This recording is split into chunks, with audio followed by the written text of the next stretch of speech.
Today I will show you how you can fix the broken shade in your palette. I am using isopropyl alcohol, bought it from amazon.in.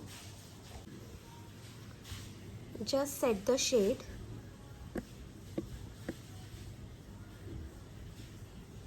After that, put some drops of isopropyl.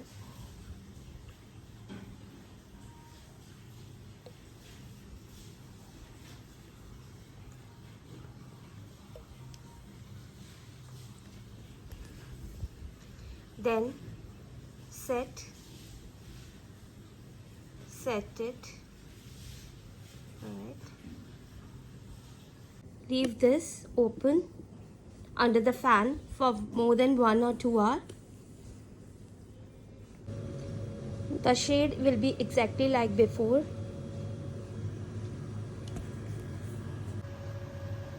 You can check that. Any shade. See. With same pigments.